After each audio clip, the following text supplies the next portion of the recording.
Welcome back. Let's get to the real attack. So the steps go like this. We want to put our card in monitor mode. We then want to sniff all of the information around us.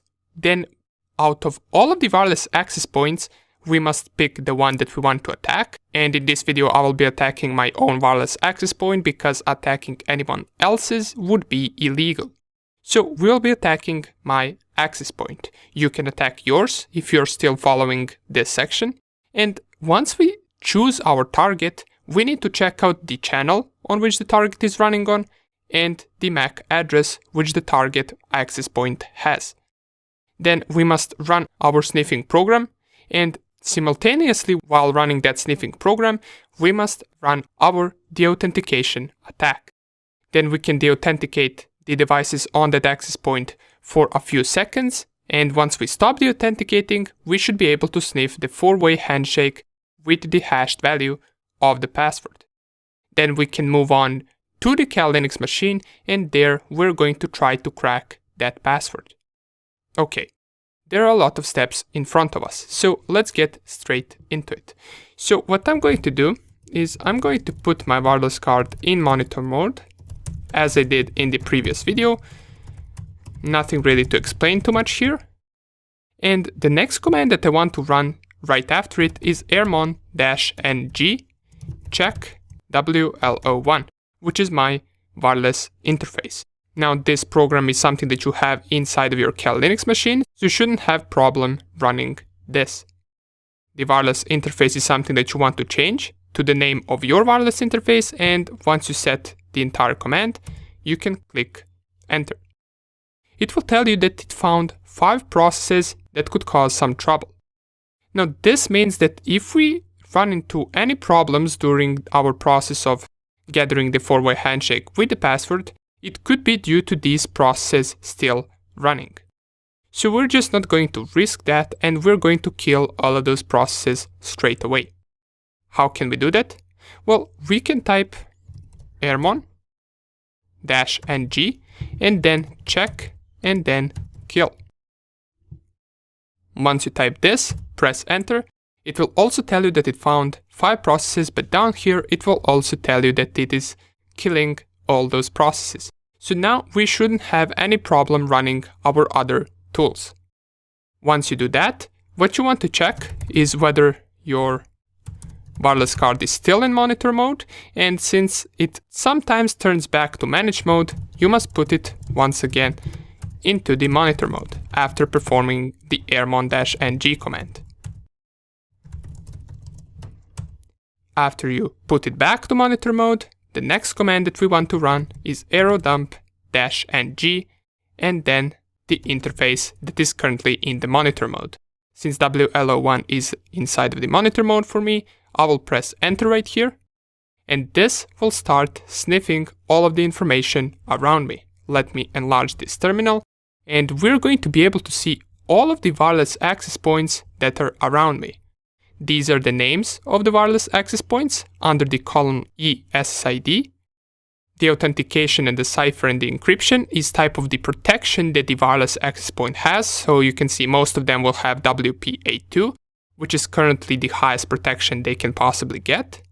CH right here is something that we want to remember because this CH column is actually the channel, and you remember channel is one of the 2 things that we must need in order to perform this attack.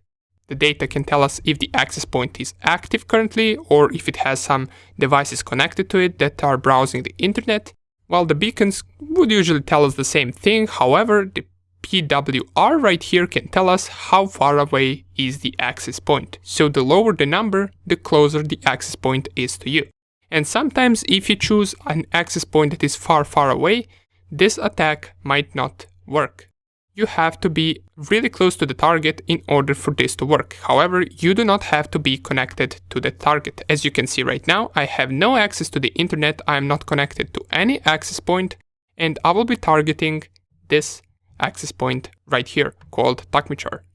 This is my wireless access point, therefore I will be targeting that one.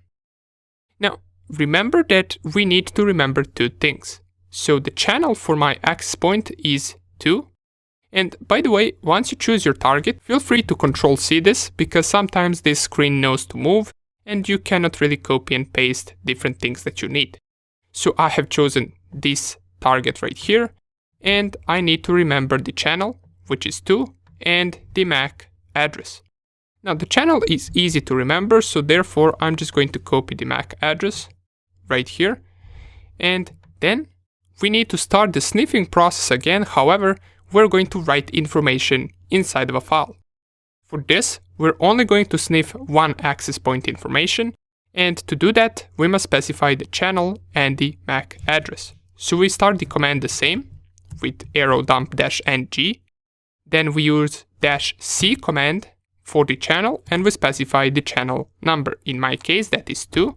And arrow dump is also a program that you have pre-installed in Kali Linux, so all of these programs that we use, you will already have in your Kali Linux machine.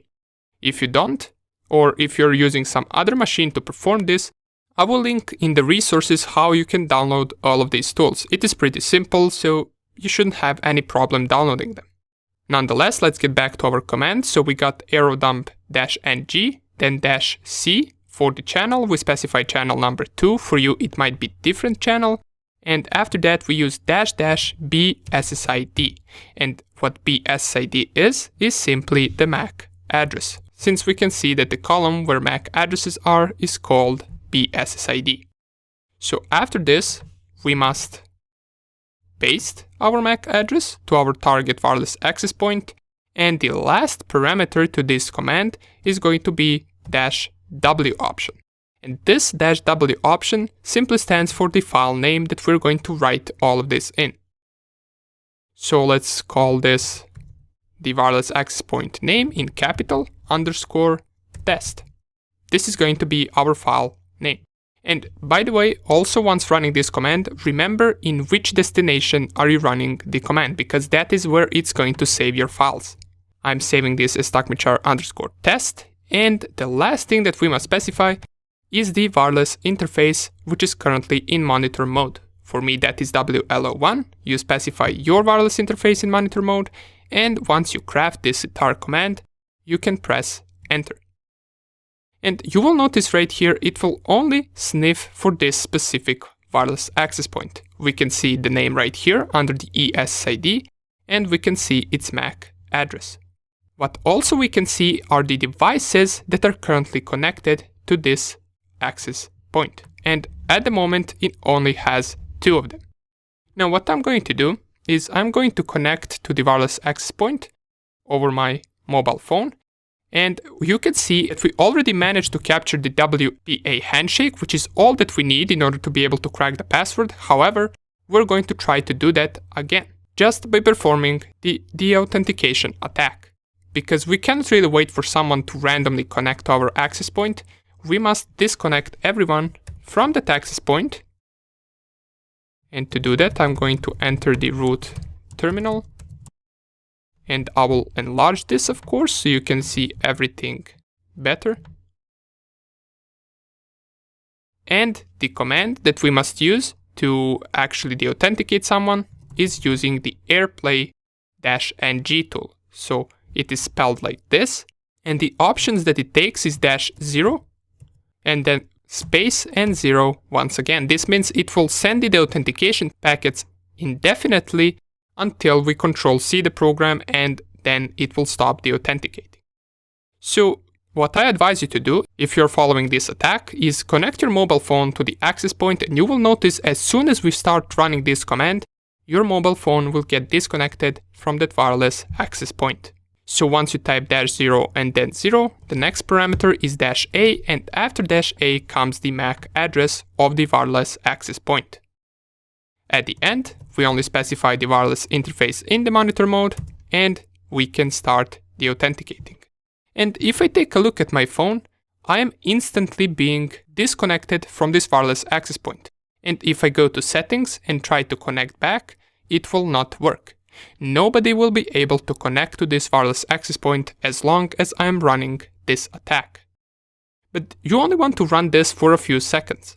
And once you run it for a few seconds, everyone will be disconnected. Then you Control-C.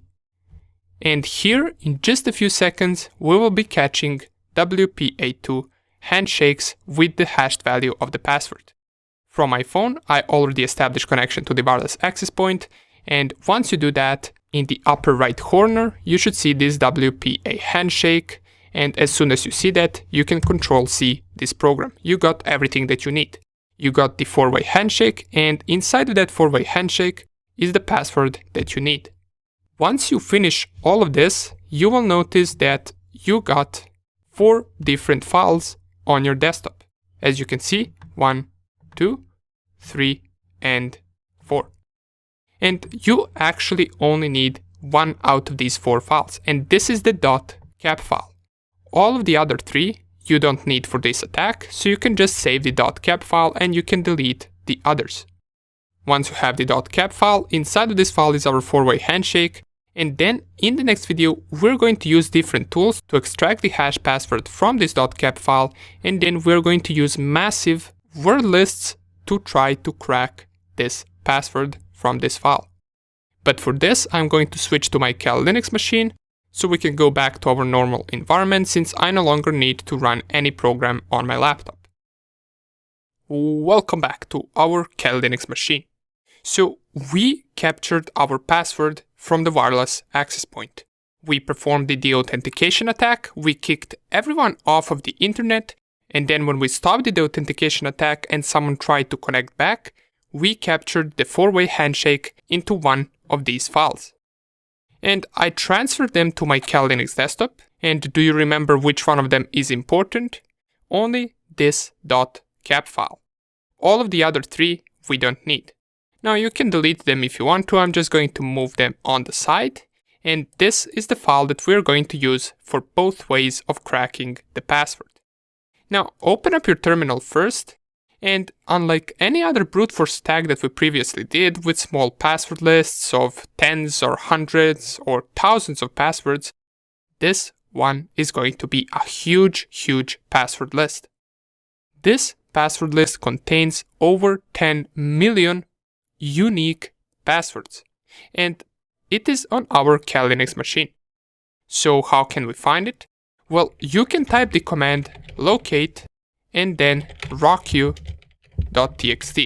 This is the name of the password list. And we will see that it is currently in this location right here. So /user/share/wordlists and rocku.txt.gz. Let's go to that directory. And let's copy rocku.txt.gz to home, Mr. Hacker, and then desktop. Let's have both of the files at the same location. Now let's go back, and you will notice that this file has this .gz extension. This means we have to unzip it first, because this is a zipped file. Since it has .gz extension, we can unzip it using gzip tool. And to do that, we type gzip and then -d and then the file name. If I press enter, you will see that this file is so big that it actually takes a couple of seconds for it to get unzipped. And if I were to actually try to cat that file, well, you will see this will go on forever and ever. Now I can Control-C this and nano that file if I want to make some changes or add some passwords, and you will also see that this takes a couple of seconds as well due to file being so big. Down here we can see it has 14 million passwords. All of these are some simple passwords that could occur in most of the cases when someone has a simple password, especially for wireless access points. For example, here is 1, 2, 3, 4, 5, 6, 7, 8, 9. We got password, princess, rocku, and some names right here. Basically, these are just some usual words that occur in passwords. Now, to crack this, now that we got both of these files right here, we're going to use the .cap file from our desktop and the rocku.txt word list. We're going to combine that with a tool called aircrack. Aircrack is also pre-installed in Kali Linux, so you just type aircrack-ng. And to crack the password, all we need to do is type -w and then the password list name In our case, this is rocky.txt. And after it comes the name of the .cap file. So I'm just going to type the name of the file and then .cap. This is the entire command. If I press enter, you will see it will start cracking our password. Down here you can see the different phrases that it uses, such as current phrase. This is the current password that it is currently trying to guess. And here we can see the progress of all of the passwords. So by the time that I started this program, it already managed to scan over 10,000 passwords and compare them with our hashed password. The speed you get right here in brackets, which is currently almost 400 passwords per second. And here you get the total number of passwords that have to be tested. The time left is at this current speed, how much time you have left to go through all of these passwords. And here you get the percentage of the entire password list, which we're currently at 0.15%. Now, of course, we're not going to be waiting for this. I can just go and check out whether the password is in this password list. Or what I'm going to do right now for the purposes of this tutorial is I'm going to manually add that password to our password list. So I'm going to nano the rocky.txt and I'm going to scroll a little bit down to, for example, 400 or 500 password, and there I'm going to write the correct password to my wireless access point. And we want to see whether our program will be able to find it as the correct password with that speed of 400 passwords per second. So I'm going to stop right here. And let's type a new line, and here I'm going to add the correct password to my wireless access point. And it is this one right here. Now, you should do the same thing, just scroll a little bit down through this password list and just write your password somewhere in the list. And you will notice that it will manage to find this in less than 1 second. So let's save this first, Ctrl-O. It will write this to the file, and then we press Ctrl-X to exit. The next thing that we want to do is we want to run this exact same command, just this time we know that we have the correct password in that list. Let's press enter. And here it is.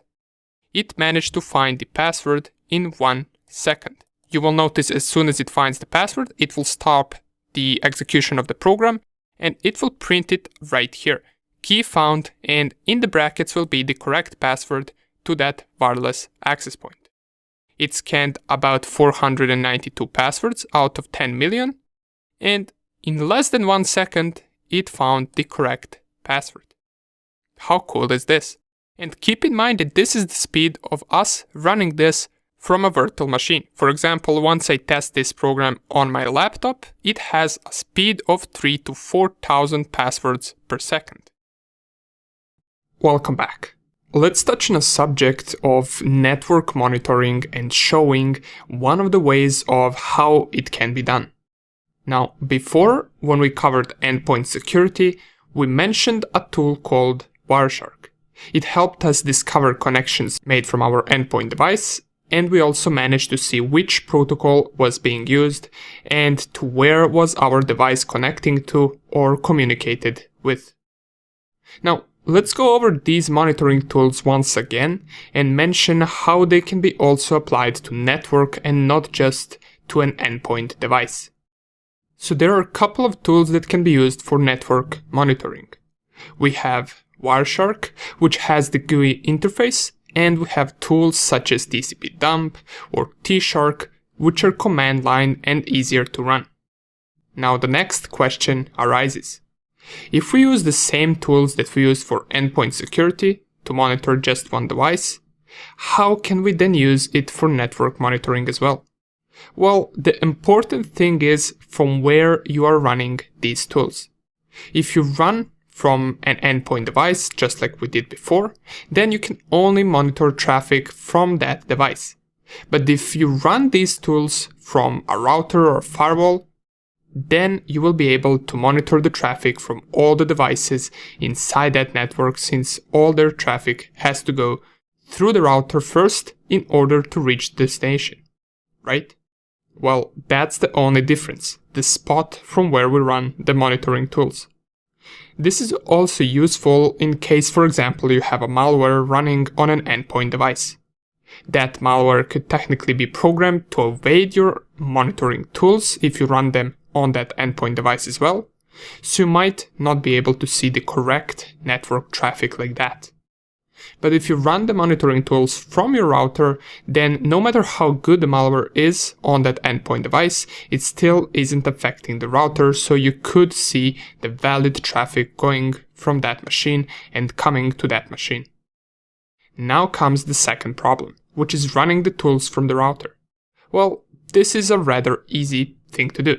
If your router or firewall doesn't have a GUI option to see network traffic, which many don't have, then you have to log into your router, whether it being through an SSH or something else, and run the command line monitoring tools from there instead. In this particular video, let's take a look at tcpdump, which is a command line tool. Now for this tutorial, I will run the tool from the Kali Linux, but all the commands and methods are exactly the same, no matter which device you're running it on, so you can use the exact same commands on your router. Just use something like an SSH to log in, and then you will be able to execute commands on the router as well.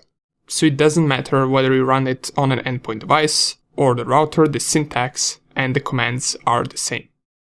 Now on some routers the tcpdump will be installed, but on the others you might have to install it first, and once you do install it, you can type the command tcpdump -h in order to check out all the settings that you can run, or in other words, to see the help menu with the current available options.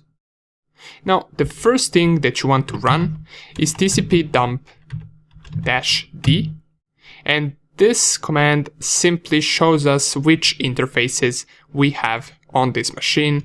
So if you run it on your router, you will see the interfaces that your router has.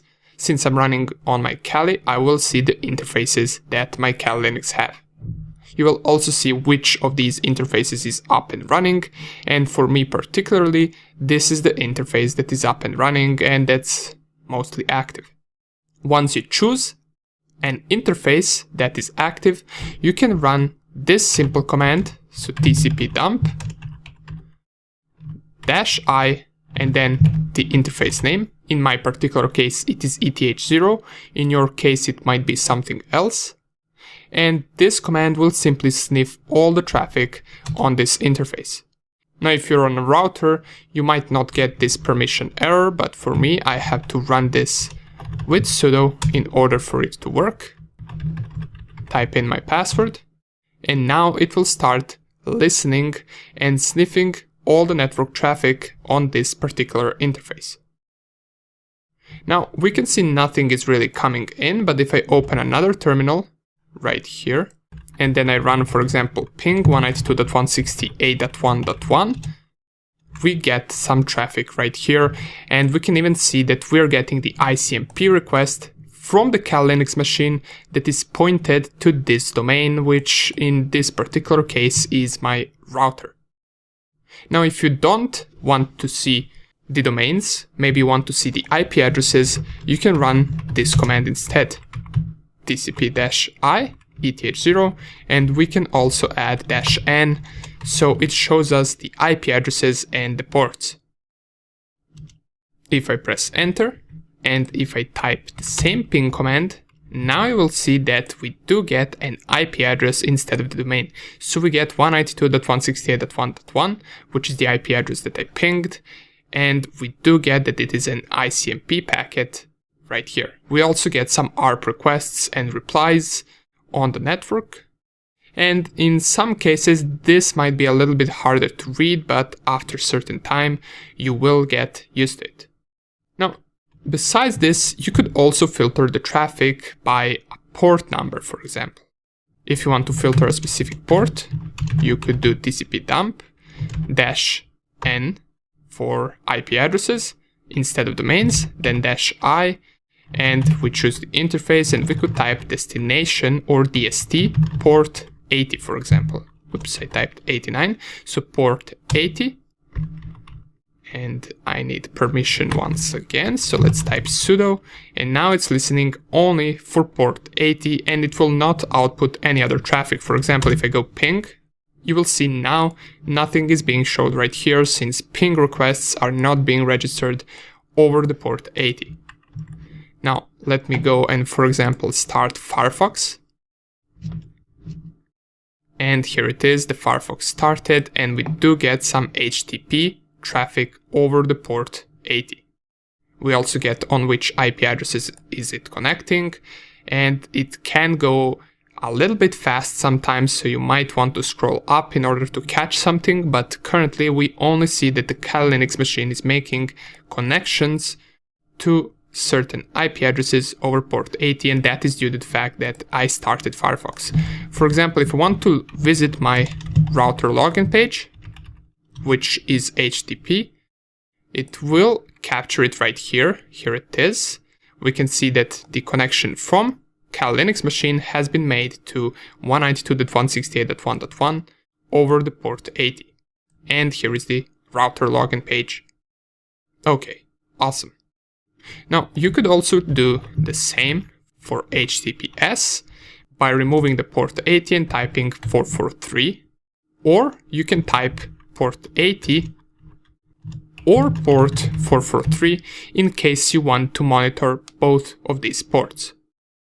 This is the command to monitor both of the ports at the same time, so if I run it, now we will also see connections made from the 443 port, which should be any HTTP website. So let's, for example, visit facebook.com, and here it is. We get a bunch of traffic, but all of the traffic, as we can see, 443, and it's going rather fast, so let me just cancel this so we can inspect it. And here it is, port 443, port 443, and here is the time where the connection was made, so from our Kali Linux IP to the Facebook's IP address over port 443. And we can also see the incoming request back that Facebook sent to us. Okay, let me clear the screen so we get rid of this mess. And if you wanted to see whether any external traffic, for example, is coming to your own network, you could run this command. So tcp dump -i for the interface. I choose the interface ETH0, and you could type afterwards this syntax, which is not source, and then net, and then the entire network of yours, which in my case is this one.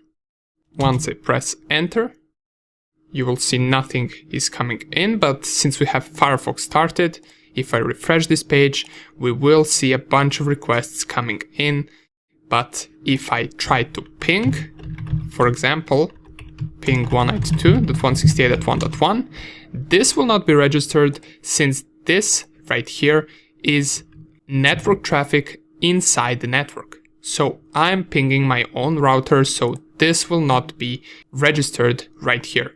Only the external network traffic, so this can be useful to, for example, see whether any of the device on the network is communicating with any external website or a device, which can also be useful if you want to see whether some device is communicating with a malware. Okay, nonetheless, these would be the basics of the TCP dump tool. Once again, to see its available options, you can run tcp dump -h, and you could also type tcp dump or man tcp dump to open the full manual, where you can read all the available options in greater details if you want to learn this tool even more. Nonetheless, I will close this. I'll leave it up to you to read it. And if you want to get into network monitoring, this would be the start of it. Nonetheless, thank you for watching, and I will see you in the next lecture. Okay, let's discuss the common network attacks that occur. Now, throughout the course we already mentioned a couple of them, but right now let's see how exactly do they work and what can we do to prevent an attack on the network. Now, some of the network attacks, as I said, we already talked about. For example, we talked about targeting devices or endpoint devices which are a part of the network. Now, it doesn't necessarily have to affect the network, but it potentially could, since a compromised device could lead to a compromised network. We also saw how we can target routers, and routers are a crucial part of every network. Getting access to them can be considered as entire network being compromised. But there is another famous attack that we didn't talk about yet, which is man-in-the-middle attack. Essentially a threat to all the devices on the network, since man-in-the-middle attack is pretty much an attacker trying to sniff data and traffic incoming and outgoing from one or all the machines on the network. Now, we will explain it in a little more detail in a few seconds, but first, let's see how we can divide the network attacks. So, we can briefly divide them into most common network attacks, which are denial of service attacks, where larger botnets simply overload the traffic and make a service or entire network unusable and unreachable. Besides these, we have already mentioned the man-in-the-middle attacks and the attacks that we already covered, which are unauthorized access attacks, which can refer to an endpoint device or router being compromised, whether through a vulnerability or through a weak password. Now, since these ones we already talked about, let's focus on explaining how a man-in-the-middle attack works. First, we have a network. Let's say this network has a router and 4 devices connected to it, out of which one of them is our attacker that wants to perform man-in-the-middle attacks. The easiest way to do so is to manipulate something called ARP packets. Now, ARP packets are used inside the network so each device can find another device that it wants to communicate with. We already know that inside the network we can identify a device by its IP address, but also by its MAC address. Now, while the IP addresses can change, the MAC addresses will always stay the same. The way a device finds out which device has which IP address is by sending ARP requests and getting back ARP responses. In plain words, ARP request is simply a device asking the network who is someone. Since we are talking about network devices, the question would look something like this. Who is or who has 192.168.1.1? This would be sent out to the broadcast, and once the machine that has the wanted IP responds back, we would then know the MAC address that belongs to that IP and vice versa. This is possible with the help of the ARP tables that every device has, where it maps the MAC address to the device's current IP address, and it does that for all the devices that it needs to communicate with.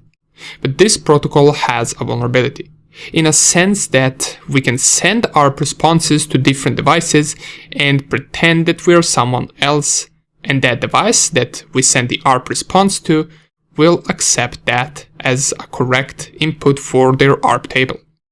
For example, if an attacker wanted to sniff network traffic from just one device on the network, he could do something like this.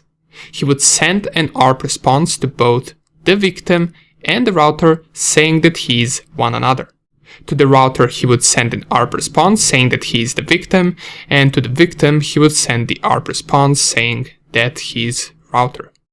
Their ARP tables would then generate these entrances, and from this point all the packets that the victim machine is sending would go to the attacker's machine, who would then be able to inspect them and see all the data that is not encrypted in plain text. Same goes for traffic that is going to the target machine. Now, this can be done by an attacker who is targeting 1, 2, or all the devices on the network. It's completely his or her choice. Certain basic measures that we can take to prevent this are to, as we mentioned already in the last few lectures, to have strong credentials for the wireless access point, to have strong router credentials, Besides that, we ideally want to visit only HTTPS websites and not HTTP, since our traffic won't be encrypted, and any password that we input into an HTTP website, if the attacker is sniffing the network connection, he would then see it in plain text. And another layer would be to also use VPN. Nonetheless, this would be the basic example of a man-in-the-middle attack, which uses ARP spoofing technique to work. I just wanted to mention it so you know that it exists and it's a possible threat from a person that is already inside your network that wants to do malicious things. Nonetheless, thank you for watching, and I will see you in the next lecture.